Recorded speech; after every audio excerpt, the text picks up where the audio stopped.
Muy bien, vamos a abordar el tema primeramente de la tenencia de armas. Artículo 360 del Código Orgánico Integral Penal señala que la tenencia consiste en el derecho a la propiedad, la tenencia. El derecho a la propiedad que lo puede justificar quizás con una factura, ¿no es cierto? Ese es el derecho a la propiedad. Y el porte, sí, es un permiso que entrega efectivamente la entidad competente de acuerdo al reglamento sobre las armas y municiones y explosivos que la regula justamente las Fuerzas Armadas. ¿Qué tan beneficioso viene a ser o qué tan perjudicial viene a ser tener una población civil armada? Gracias, Segundo. Bueno, primero poner en contexto, ¿no? Analicemos cuáles son los últimos 3 decretos que ha expedido el presidente de la República y hacia dónde más o menos va. Uno de los decretos que realizó el presidente de la República prohibió en este caso que la Contraloría pueda tener el control sobre el manejo de los recursos que hacen las empresas privadas sobre recursos públicos, primer decreto. Segundo decreto, se bajó los impuestos sobre el consumo de alcohol, el consumo de azúcar, básicamente, y este tercer decreto, el tema de las armas. Habría que preguntar, ¿dónde está el negocio? ¿Por qué se hace este decreto? Porque en este caso, lo que muestra el gobierno es que quiere delegar, en este caso, la seguridad a la sociedad civil. Una cuestión totalmente ilógica dentro del mismo credo liberal o neoliberal que maneja, en este caso, este gobierno y este proyecto político. Desde el punto de vista liberal, las funciones de seguridad, justicia deben estar a cargo del Estado. Son las otras funciones económicas, políticas, sociales que deben jugarse en la sociedad, pero sin embargo, seguridad debe estar con el Estado. Lo que se hace y se demuestra es la total indolencia, el total abandono que tiene el gobierno y de alguna manera esa impotencia que tiene ya de controlar lo que él mismo ha generado y lo que es parte. Todo un estado delincuencial, todo un estado en donde el narcotráfico está metido hasta las entrañas y que prácticamente pues el gobierno simplemente dice esto lo paso ya al sector civil, al sector privado, porque yo ya no puedo hacerme Muy cargo. bien, ¿dónde queda el tema constitucional? El artículo 158 de la Constitución dice que son privativas justamente el Estado garantizar la seguridad, tanto interna como externa. La externa le delega a las Fuerzas Armadas y la interna a la Policía Nacional. De hecho, en concordancia con este artículo 163 de la misma Constitución, en donde señala claramente que la seguridad interna, la seguridad pública interna le corresponde en este caso a la Policía Nacional. No estaría desplazando con un decreto, el 707 que tiene el presidente de la República, las funciones que tiene la fuerza pública en este sentido y delegarle estas funciones a la sociedad civil. Por supuesto, ¿no? Yo creo que es importante que la ciudadanía tenga en cuenta el contexto de este gobierno. Este gobierno es el mismo gobierno que fue parte del feriado bancario en los años 2000 con el gobierno de Maguad, que prácticamente le robaron, le sacaron la plata a todos los que tenían ahorrado en los bancos.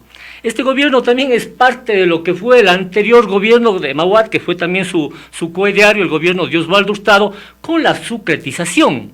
Son gobiernos que se deben a la banca, a un sector de la sociedad que básicamente son chulqueros y que en definitiva no les importa absolutamente el país.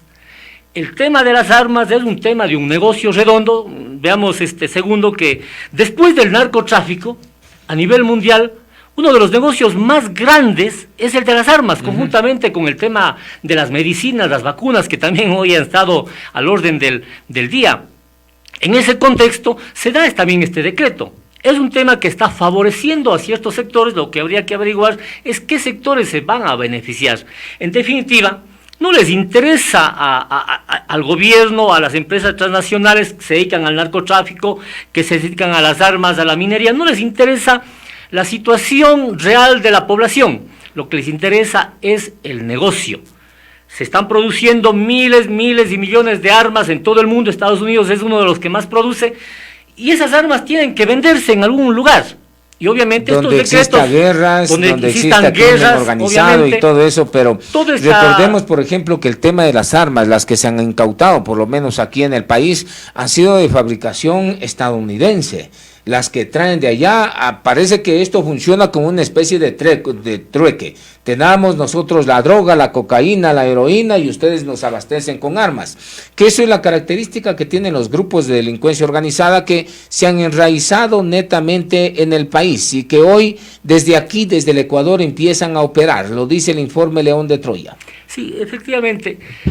Al gobierno no le interesa la situación de la población, tiene una indolencia frente a las cárceles, tiene una indolencia frente a la delincuencia, tiene una indolencia frente a los asesinatos, a los feminicidios, etcétera. Lo que les interesa aquí es el negocio, y si puede tener una población que comience a armarse, que comience a comprar, en este caso, incluso a lo mejor después no nos sorprenda que nos vayan a llegar armas hasta con subsidios, para generar y aumentar esa posibilidad de enriquecimiento de ciertos ¿Qué es lo que gana el país? ¿Qué es lo que gana el Ecuador con este decreto ejecutivo, el 707, en donde en su artículo 1 dice lo siguiente: se autoriza el porte de armas de uso civil para la defensa personal a nivel nacional a aquellas personas naturales que cumplan los requisitos de conformidad con la ley y el reglamento de armas, municiones y explosivos bajo las autorizaciones correspondientes.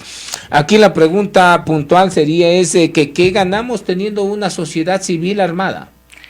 Naturalizar un tema de violencia, naturalizar un tema de miedo, de inseguridad, que toda la gente viva permanentemente estresada, pensando que el que está al lado es su enemigo, que se generen procesos de violencia que antes no conocía nuestra sociedad y enfrentamiento permanente. Y en ese proceso, realmente quienes van a ganar son los que comiencen a traficar con esto, los que se sirvan de esto, incluido el propio narcotráfico, que busca tener sociedades atemorizadas, enfrentadas, en donde se busque esconder los graves problemas estructurales del país, ¿no? Porque nosotros hemos visto en estas últimas semanas toda una discusión sobre el tema del juicio político, sobre el tema de la constitucionalidad. Pero ya se nos viene el tema de las armas. En esta semana ya cambió un poquito el giro, porque todos estábamos enfocados al juicio político. Claro, y yo creo que también es eso, ¿no? Como que dar un golpe también de timón, de alguna manera tratar de llevar hacia allá todo lo que implica la mirada ciudadana, pero sin embargo también el gobierno me parece que tiene un mal asesoramiento, porque estos temas más bien la gente comienza a ver ya con criterio más profundo de qué representa este gobierno, ¿no? De qué representa y a quién representa, y prácticamente me parece que este momento ya no puede sostenerse. Estos golpes de timón que quiere dar a último momento no le van a permitir salir de la crisis que está, y lo que se ve es un recambio lo más inmediato, ¿no? Un recambio por Borrero, que de alguna manera va a oxigenar a este gobierno, pero tampoco es ninguna garantía, ¿no? Y tampoco es la garantía que a lo mejor los que están impulsando este juicio político sean los que van a salvar el país, porque han sido parte también de todo este proceso. Y es bastante complicado, porque si usted ve el tema de la Asamblea Nacional, que no tiene legitimidad, que va por unos 7% de legitimidad, de que los ecuatorianos de hecho le creen a la Asamblea Nacional, un porcentaje mínimo empiece a quererlo acusar a un presidente que está a un punto más arriba que la Asamblea Nacional. Entre deslegitimados se quieren efectivamente poner, acusarse. Entonces, la situación política también es bastante complicada, porque todo esto confluye diferentes temas. Una Asamblea Nacional que lo quiere votar al presidente de la República, que ha intentado varias veces. Esto en el correísmo le llamaban golpe blando, golpe de Estado y todo eso. Pero aquí ya cambian, dice, es un proceso democrático, y desde Bélgica empiezan a aplaudir nuevamente. Entonces, ¿todo eso está conspirando en contra del gobierno o no? Creo, segundo, que nosotros, y un poco el llamado a la ciudadanía, de ver más profundamente los temas, no quedarnos en la superficialidad. Latinoamérica se mueve como en ciclos políticos, ¿no? Estamos ahorita pasando un ciclo nuevamente de gobiernos neoliberales, pero que han tenido una duración muy efímera. Vivimos un ciclo de gobiernos, entre comillas, progresistas, más o menos de unos 10, 15 años. pero cada momento de la historia se agota y muestra en este caso cuáles son los bemol que tienen cada uno de estos. Pero los progresistas sectores nos han dejado destrozando. Mire lo que pasa en Nicaragua, mire lo que pasa en Argentina, mire lo que pasa en Perú, en Bolivia. Y ese es el tema segundo, ¿cuáles son los intereses que están detrás de estos gobiernos? Por ejemplo, en el caso de los gobiernos progresistas, ellos necesitan del Estado para todo su proceso de corrupción. ¿Por qué? Porque ellos no son burguesía, ellos no tienen la economía, ellos no son los dueños, en este caso, de las grandes empresas, de los bancos. Entonces, para ellos acumular riqueza, y lo hicieron durante 10, 15 años, ¿qué necesitaban? El Estado, la obra pública. Y por eso es que ellos se vanaglorian de que durante 10, 15 años, aparte también que vivieron una época de bonanza económica, y nos dejaron endeudando altos, y dejaron endeudando al país hasta, claro, el Producto hasta el Interno cuello, Bruto. ¿no es cierto?, hasta el cuello. Y es que se valieron justamente del Estado para acumular, robar. En el caso de los gobiernos neoliberales, ellos sí son dueños de la economía, sí son dueños de los bancos. ¿Qué hacen ellos? Ellos lo que quieren es transferirse directamente la plata del Estado a sus cuentas, privatizar, concesionar, llevarse. Entonces, hay que hacer esa diferencia, y el tema es que normalmente nosotros estamos en ese debate. Si estoy contra Lasso, soy correísta. Si estoy contra Correa, soy lacista, y no hay esa dicotomía, y hay que ver otra forma, hay que comenzar a ver otros paradigmas de sociedad en donde el tema de ganancia, el tema de acumulación, el tema de muerte no sea lo fundamental, porque aquí esta sociedad lo que... El asunto es de que el que llega a la política llega a robar, eso es lo que dice, muy bien, salen... Miren, los revolucionarios entraron, como decía Macarena Valareso, me acuerdo, esta concejal de Quito, que emitió un pronunciamiento que no les gustó a los revolucionarios, que dice, entraron muertos de hambre y salieron comiendo salmón. Entonces, mire cómo está. Ahora, recapitulando algo que decía el difunto Francisco Huerta Montalvo, y esto está recogido, por ejemplo, en el informe León de Troya. Mire, quien ya no está entre nosotros, esto es lo que dice, ya no está entre nosotros Francisco Huerta, y él alertaba y pronunciaba hace 14 años como resultado de una investigación del caso Angostura. Hoy es una terrible realidad y se describe día a día al país. Ecuador camina a convertirse en una narcodemocracia. Recuerde usted, después de el bombardeo de Angostura salió Francisco Huerta y lo señalaba justamente aquí. ¿No estamos encaminados a lo que ya predijo Huerta en su momento? Sí, yo creo que se ha hablado mucho de un Estado fallido, y yo creo que comienza a hablarse de una sociedad fallida, pero es una sociedad fallida en base a los principios de pensamiento hegemónico que tiene una élite económica en nuestro país, porque aquí los culpables no son la gente del pueblo. La gente del pueblo lamentablemente, estructuralmente toma una opción, y a veces la opción que toma de pronto es el robar alguna pequeña cosa, y después en ese camino a lo mejor se mete hasta en el narcotráfico, pero son las condiciones estructurales. Pero usted, segundo, verá que cada vez existe información que hablan de que tal persona en tal empresa se robó $1 millón, tal persona se robó $4 millones, tal persona $5 millones, y alguien en cambio para ganar $450 en un mes tiene que romperse el lomo. Entonces estamos en una sociedad en donde se naturaliza el robo, la corrupción, la acumulación desmedida. Y se utiliza el Estado, pero... Por supuesto, es que el Estado está al servicio justamente de esas élites económicas. Cuando hablábamos en el tema electoral, en una entrevista decíamos, los que llegan al Estado a través de las elecciones son simplemente gestionadores de las instituciones. Si no llegan, segundo, con un proceso social, acompañados de un movimiento, acompañados de un sector de la sociedad, no representan absolutamente a nadie. Y que representan y responden ciertos intereses. Exactamente. Puede ser de grupos delictivos, porque aquí hay un tema bastante importante, y sí vale que la ciudadanía lo analice, el tema del informe León de Troya. El día de ayer habíamos estado revisando ya con lupa, como les he dicho al candidato, a los candidatos, siempre hay que revisar con lupa.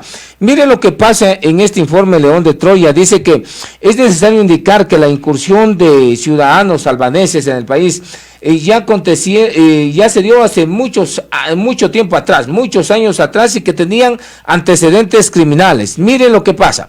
Se dio a inicios del año 2010. ¿Por qué hago coincidir y por qué traigo a colación en esta entrevista esto? Y coincido con los factores que facilitaron su llegada en el año 2009 con el gobierno de Rafael Correa Delgado. Mire lo que él implementó: políticas de fronteras abiertas que permitieron a los ciudadanos de cualquier parte del mundo ingresar al país sin necesidad de tener una visa, ¿no? En el caso de los albaneses podrían quedarse 90 días como turistas y otros 90 días más si solicitaban una extensión de la estadía. Después viene el otro paso.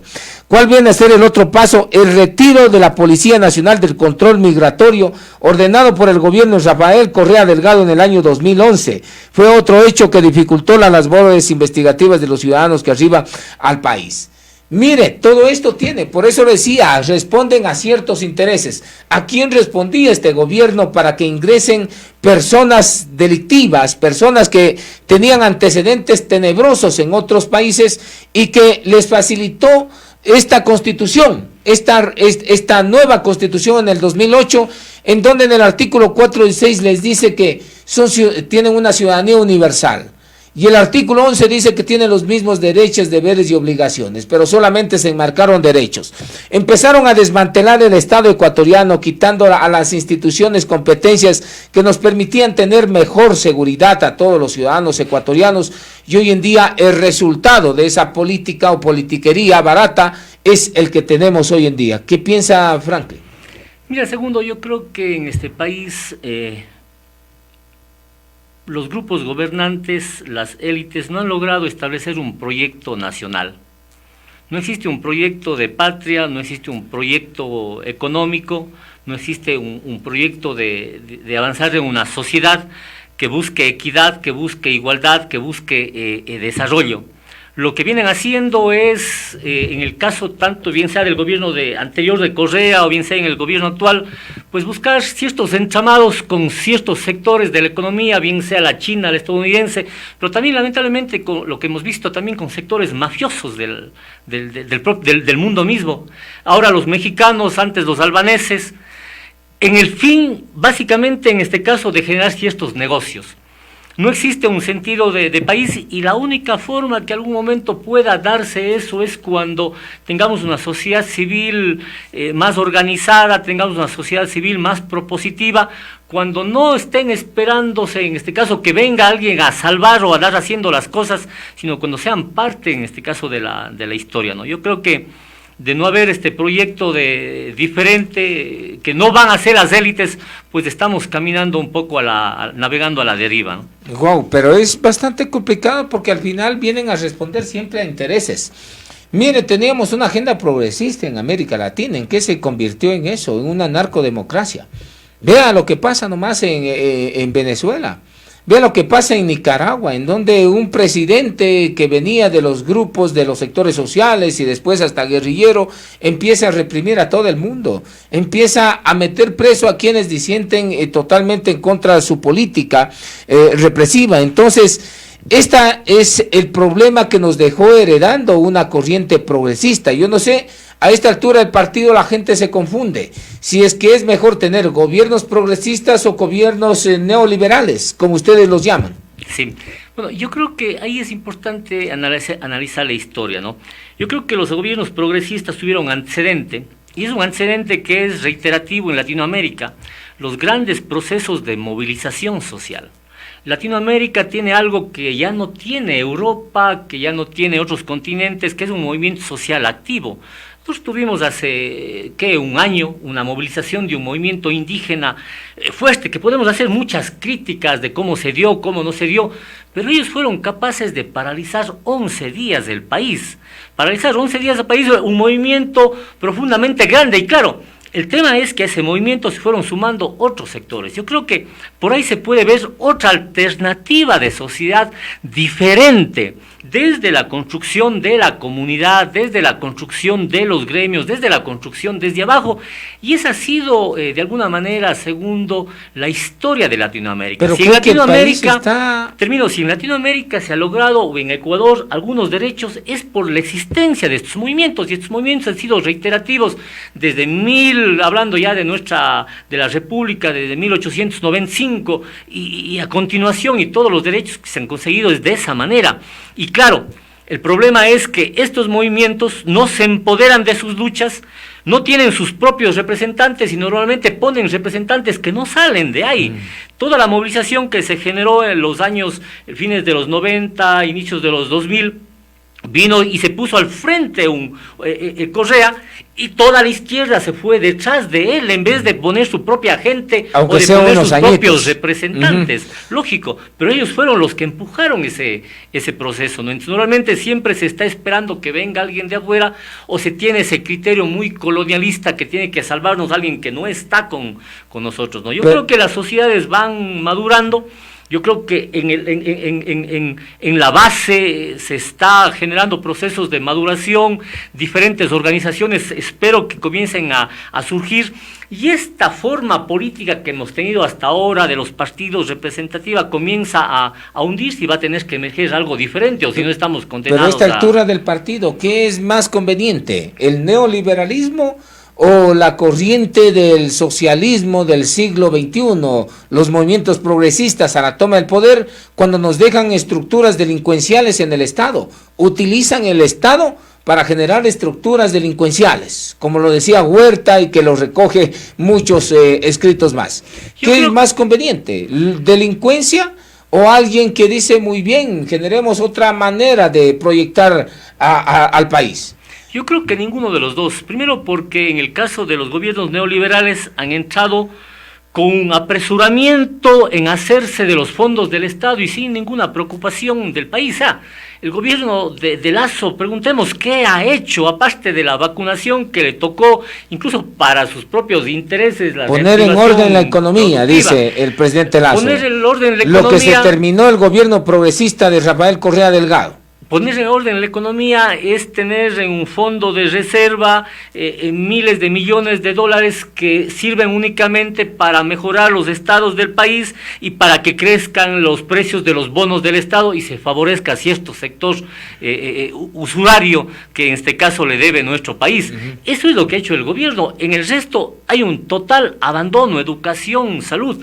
Desde el otro lado, en cambio, los nuevos gobiernos progresistas, porque hay que tener en cuenta también que los gobiernos progresistas tuvieron algún tipo de éxito porque estuvieron en un periodo en donde hubo una economía que afloraba con el precio de los commodities en Latinoamérica, en donde nosotros llegamos a un petróleo de 120, 140 dólares, que duplicaba, triplicaba. Recordemos que el precio del petróleo en el 97 llegó a 16 dólares, y tener un precio del petróleo de 140 dólares, estamos hablando de un nuevo boom, que eso se aprovecharon los gobiernos, y eso pasó en Latinoamérica, pero los nuevos gobiernos progresistas que llegan ya no tienen esa posibilidad. Entonces, o no tendrán esa posibilidad, y van a aplicar las mismas políticas neoliberales que en este caso no les queda otra, pero entonces nos quedemos en la otra de que hicieron obra pero robaron. No, justificamos esto porque, por ejemplo, cuando tenemos un precio del barril en 120 dólares, y usted lo señala bien claramente, algo histórico para el país y que no lo supo aprovechar, y encima de tener un país así, nos dejan endeudando por el más del 70% del Producto Interno Bruto, o sea, y todo esto manejado por un economista que se jactaba ser el prófugo Rafael Correa Delgado. Es que por supuesto, segundo, esa era la forma en este caso de operar de este tipo de gobiernos que estaban generando su propio proceso de acumulación. Usted recuerde que a Lucio Gutiérrez le votó la movilización social, pero fundamentalmente le votaron los socialcristianos. Y le votaron porque Lucio comenzó a querer hacer su propio proceso de acumulación para él, con una serie de reformas, concesiones y privatizaciones con algún grupo político. Ellos dijeron, no, esa plata nos pertenece y a usted le votamos. La única forma que tienen los gobiernos progresistas, en este caso, de acumular es a través del Estado. Y manejan el Estado y sabía que hacer la obra. Usted debe conocer más que yo la construcción de un UPS que podía costar $500,000, costaba $5 millones, y había un sobreprecio total y en todas las obras que se dio. Esto con la revolución. Por supuesto. Claro, normalmente por supuesto, es así. entonces, ninguna de las dos es la solución, ¿no? Yo creo que en eso la ciudadanía tiene que estar completamente Nos clara. apuntamos al comunismo indoamericano, que vuelta es lo que incendia las calles con Leonidas Issa, ¿o no? Coincidimos en parte, primero en el tema de la movilización social. Ahí coincide siempre. La historia siempre la hacen los pueblos, la hacen en las calles y los Pero derechos un comunismo indoamericano. El comunismo indoamericano, bueno, el comunismo viene de comunidad, y lo que hemos visto en este caso de la CONAIE es un trabajo interesante que está haciendo en todas las comunidades, escuelas de capacitación, decisiones democráticas, la minga, guardias indígenas. Nos parece un proceso distinto. ¿Le ponemos ahí la fe los ecuatorianos entonces? Y sobre todo no? Democrático. No, yo creo que los ecuatorianos no ponen la fe, sino hacer su propia experiencia, ¿no? Porque uno de los problemas... Pero estamos a esta altura para experimentar. Por supuesto, porque en nuestro país uno de los problemas es que tenemos una organización social interesante en el sector rural, pero no hay organización en el sector urbano. En el sector urbano como que carente de organización social popular, las organizaciones de trabajadores han disminuido. Por ejemplo, hoy hay un nuevo momento de organización de la mujer que me parece muy interesante y que sus postulados en contra del patriarcado cada vez más van coincidiendo también por una sociedad diferente, más justa. Yo creo que por ahí se ven algunas posibilidades, ¿no?, que hay que comenzar a ver y comenzar a pensar en nuevos paradigmas, porque esta sociedad, tal como está estructurada, no va a dar las soluciones al país. Muy bien. Ahora, vamos con el tema de la salida de Lasso. ¿Es prudente para ustedes? Y no sé cómo lo analizarían ustedes, pero ¿es necesario que salga Lasso? Vea, segundo, Lasso ha cumplido un papel básicamente de favorecer los intereses del sector económico. Así como lo hizo Correa. Recuerden ustedes, quienes ganaron más son los grupos hegemónicos del país en el correísmo. Así es. Y en este caso, pues, y lo que viene haciendo es eso, ¿no? Muestra los últimos, justamente lo que hablábamos, segundo, los últimos 3 decretos, muestra eso, ¿no? No se controle los fondos del Estado en empresas privadas, en la Contraloría. ¿Para qué? La impunidad. Segundo decreto, en este caso, menos impuestos para los azúcares, para las bebidas alcohólicas. O sea, ¿qué nos está diciendo? O sea, ¿en qué favorece a la sociedad? Si más bien lo que quisiéramos es que la gente evite tener ciertos vicios o ciertas cuestiones. Y tercero, el porte de armas, ¿no? Ese es un poco la visión de la sociedad que tiene quien está en la cabeza, ¿no? Una sociedad básicamente desestructurada, en donde se naturalice todos los temas de violencia, en donde la impunidad sea lo básico. Yo creo que debilitarle al gobierno es fundamental para que no siga generando su proyecto, porque aparte de ello... ¿Debilitarle? ¿Cómo se debilita? ¿Con la asamblea, calentando las calles? ¿Cómo es eso? Básicamente el tema es que no siga haciendo lo que está haciendo. Entonces hay que sacarlo. Por supuesto. Resumiendo, por supuesto. ¿Usted está de acuerdo que hay que sacarlo? Sí, ¿Por completamente. qué causales? ¿Por las causales que plantea el correísmo y lo lleva a juicio político o por otras causales más? Bueno, yo creo que el dictamen que dio la Corte Constitucional, peculado. El peculado limitó mucho, pero sin embargo es evidente la trama de corrupción que tiene en las empresas públicas el gobierno y básicamente en este caso, ¿no? Pero que no viene de Guillermo Lasso. Aquí, como le decía, y es por este informe en donde se lo embarra justamente a Guillermo Lasso, que dice que, por ejemplo, los funcionarios vienen desde el gobierno del señor expresidente Rafael Correa Delgado, hoy prófugo, Lenín Moreno Garcés, con medidas sustitutivas, así como del gobierno del presidente Guillermo Lasso. Mire lo que dice: teniendo uno de los principales operadores, Leandro Cortázar Arcos, conocido como el hombre de la piscina, en esa piscina de los tetones, por haber aparecido en una foto en la piscina de Miami, Estados Unidos, junto al asambleísta correísta e integrante de la pandilla más grande del mundo, que son los Latin Kings, y que ahí pertenece Ronnie Aliaga y Javier Jordán, sospechosos de la trama de corrupción en los hospitales Teodoro Maldonado Carbo y durante todo esto. Esto lo dice el informe León de Troya. Mire, Está clarito este informe. Entonces, ¿es por estas causales las que debe salir el presidente o como sectores sociales? Usted responde a un sector social, hay otras que debe de responder y no lo ha respondido el presidente. Bueno, este es el caso concreto del juicio político, pero en definitiva lo que nosotros podemos ver es que el gobierno no ha dado una respuesta a los graves problemas sociales, a los graves problemas económicos. Nosotros creemos que en este caso la salida del gobierno de alguna manera va a dar un respiro a los movimientos sociales, por ejemplo, que están luchando contra el tema de la minería a gran escala. Hay problemas en INTA, hay problemas en el Oriente, hay problemas en Quinzacocha, hay problemas en Río Blanco, hay problemas en el Napo, y hay una cruzada, ¿para qué? Para que se dé la minería, y en un país tan mega diverso como el nuestro eso significa la destrucción de la naturaleza y sobre todo la salida de comunidades de todos estos sectores, porque la minería se busca hacer justamente en donde están asentadas las comunidades y donde ellos aseguran de alguna manera su seguridad alimentaria. Para los sectores sociales es fundamental esto, porque vendrá un gobierno que de alguna manera ya no tiene directamente esos intereses de la banca, que tampoco es una garantía, y ahí depende del movimiento social y la presión que pueda darse para que pueda de alguna manera atenderse al sector social.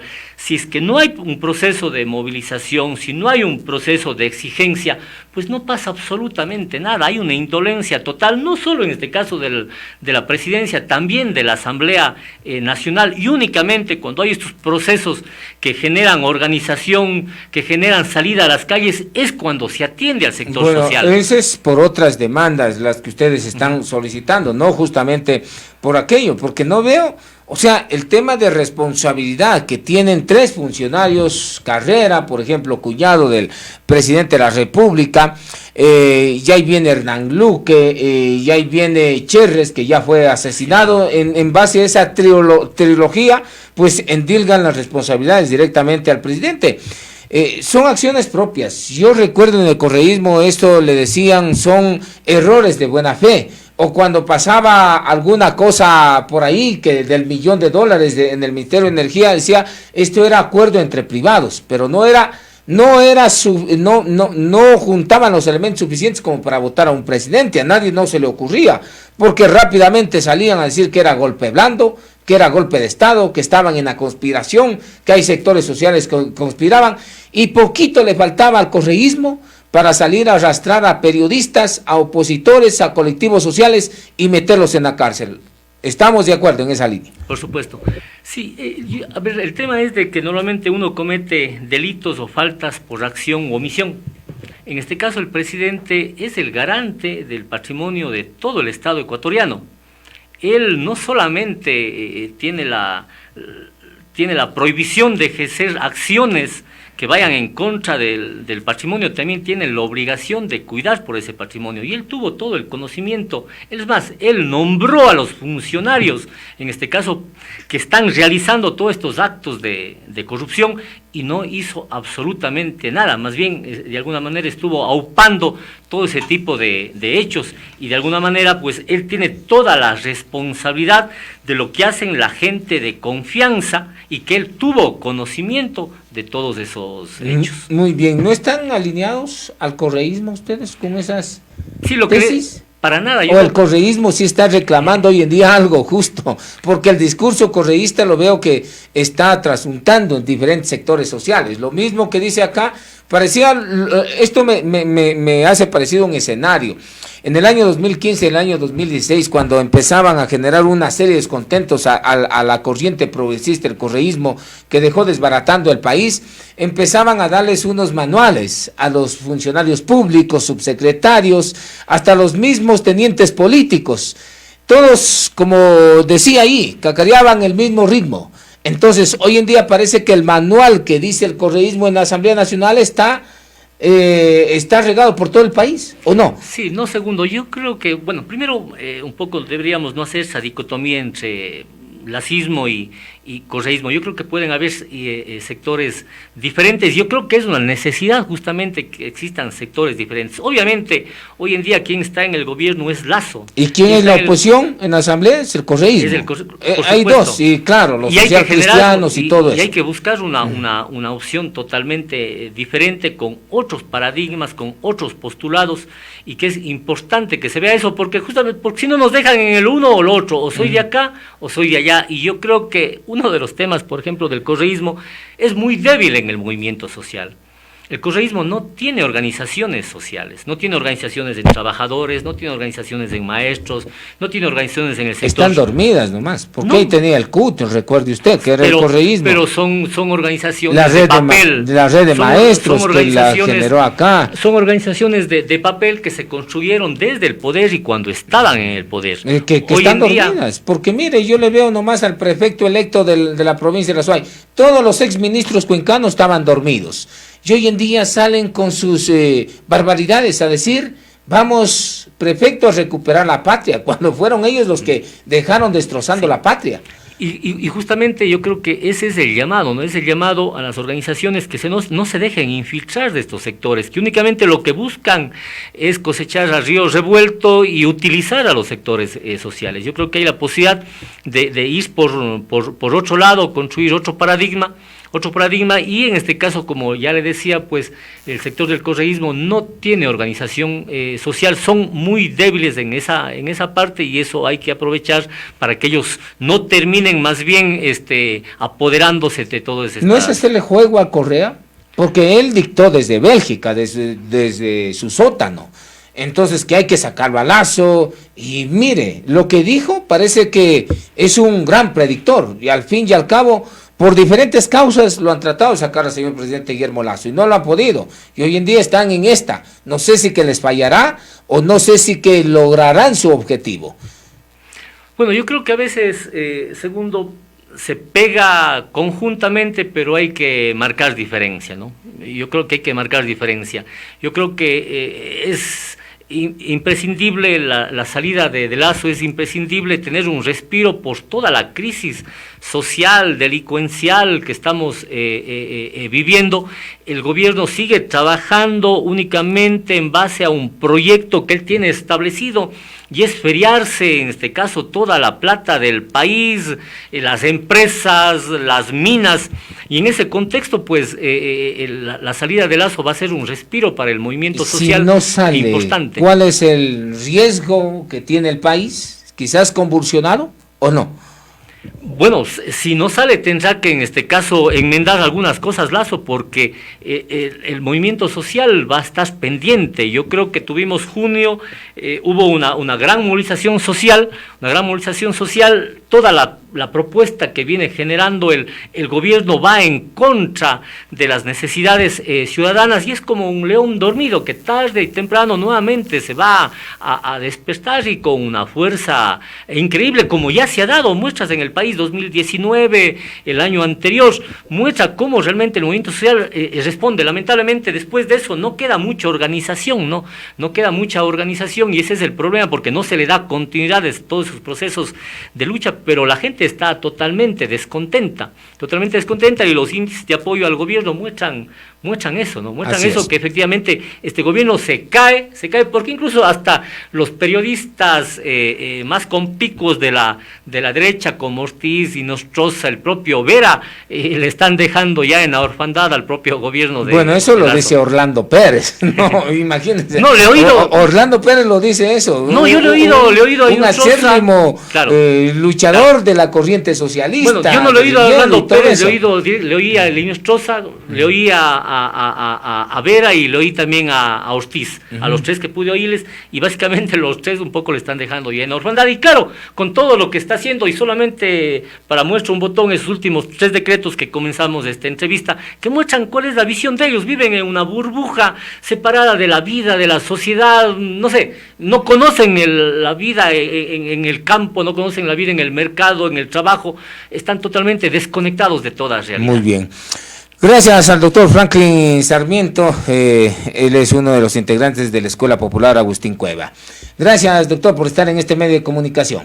Segundo, muchísimas gracias por la invitación, un saludo a todos los oyentes de esta prestigiosa emisora, pues, y felicitándote por tu programa. Realmente siempre están nutriéndonos de ideas, de pensamiento, de un pensamiento crítico que de alguna manera contribuye a los procesos que estamos viviendo. Gracias al doctor Franklin Sarmiento.